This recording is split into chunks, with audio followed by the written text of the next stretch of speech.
კვერცხის ფასი ამერიკის მასშტაბით ისევ იზრდება, რაც მომხმარებელთა დიდ უკმაყოფილებას იწვევს. მიზეზი ფრინველის გრიპია, რომელმაც ქათმები ბევრ დიდ ფერმაში გაწყვიტა. ერთი ყუთი ადრე $3.50 ღირდა, ახლა $6.50 ღირს. თუ ადრე კვირაში 12-ს ვყიდულობდი, ახლა ამას ორ კვირაში ერთხელ ვაკეთებ. მახსოვს 2 წლის წინ ბევრად იაფი ღირდა, შემდეგ უცებ გაძვირდა, ახლა კიდევ ერთხელ გაძვირდა. საშინელებაა, ეს ხომ ჩვენი ყოველდღიური საკვებია. როგორც წესი 12 კვერცხი ამერიკაში $2-ზე მეტი არ ღირდა, მაგრამ 2022 წელს ფასები გაორმაგდა, რაც მაშინაც ფრინველის გრიპს დაუკავშირეს. წელს იანვარში კი ერთი ყუთის ფასი თითქმის $7-მდე ავიდა. ფასები მსხვილი გადამყიდველებისთვისაც გაიზარდა, რომლებიც კვერცხს საბითუმო ფასებში იღებენ.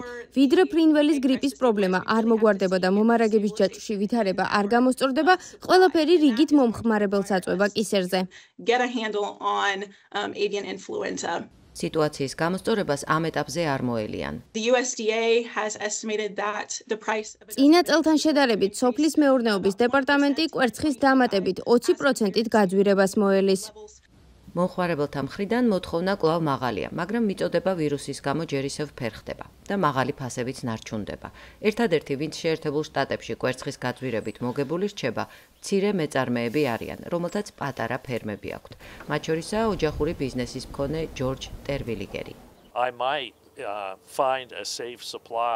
შემიძლია ჯამფრთელი ქათმების ახალი პარტია შევიძინო, იქნებ გავაორმაგო კიდეც. ჩემსავით მცირე მეწარმეებისთვის ეს ზარალის შესავსებად კარგი შანსია. მაგრამ ეს შანსი დროებითია, რადგან დიდი მეწარმეები ბოლოს და ბოლოს გამოსავალს მაინც იპოვიან, ვირუსისგან ქათმებსაც დაიცავენ და კვერცხსაც გააიაფებენ.